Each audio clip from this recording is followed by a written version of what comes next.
Folks, I'm going to give you a quick lesson here in sensationalized headlines. And here it is. This is a headline from the Huffington Post that appeared over the weekend. Trump hotel rates climb for July 4 weekend as he plans bash on National Mall. It even goes in, it says nightly rates for President Donald Trump's Washington hotel are up for the 4th of July weekend, during which Trump has claimed he'll again host an Independence Day bash in the National Mall. Now that topic paragraph, the headline of that article would indicate, right, that something a little bad is going on, right? Something not quite on the level. In all reality, though, folks, and this is not meant to be a defense of Donald Trump at all, please, but in reality, this is what literally every hotel in a tourist area does during peak season.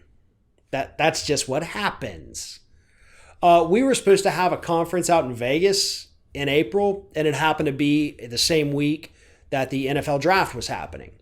So the hotel we stay at, usually $200 a night, they jacked those rooms up to $900 a night because everything was so booked because of the draft. Of course, none of that ended up happening. But you see what I mean? Hotels do that. That is what hotels do. I live in a tourist town. I know the hotels here do that.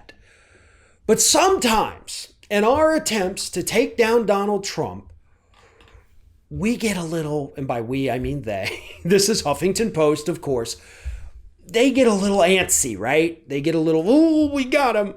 Folks, this is business as usual. This isn't a story. That headline is meant to piss you off, meant to get you energized about something that is a big nothing. Now, what is something is the fact that Donald Trump, his kids who run the hotels, they're getting money off this. We're in the middle of a pandemic, still going to be on Independence Day, 4th of July, but Trump's still going to have this huge party at the National Mall. And he knows that by doing that, yeah, people are going to go stay in the Trump International Hotel in D.C., and the rates have gone up from about $400 a night to $600 all the way to $2,200 a night. So yeah, they jacked up the rates because they expect lots of people to come in because of what their dad proclaimed. And then their dad, if people do in fact stay at that hotel, is the one who gets to pocket the profits. Now that's the story, folks. That's where we need to direct our anger.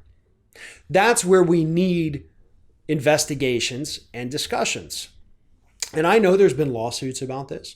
And I know House Democrats are trying to work on this, but that's where things get a little gray, right? That's where you start to kind of push the bounds of what's legal. So maybe lead with that, right?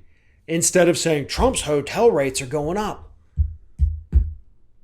Because that's the problem. The media buried the lead on this story.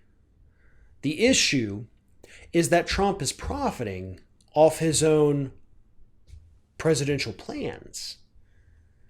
Now, I do firmly believe, obviously, the kids know this. Obviously, Trump knows this. Obviously, this is why Trump is doing this. And yeah, he's going to hold this big 4th of July bash. It's going to be all about him, just like last year's. It's going to cost us millions of tax dollars to do it.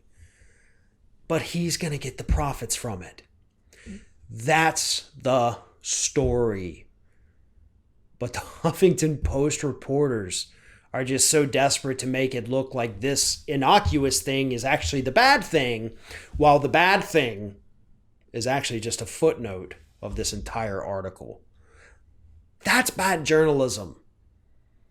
If we want to take this president down, if we want to show people how corrupt he really is, maybe don't over-sensationalize every little thing and focus on the things that are actually forbidden by the Constitution. You know, like the president profiting millions of dollars per year off of these businesses that he is using the office of the presidency to promote.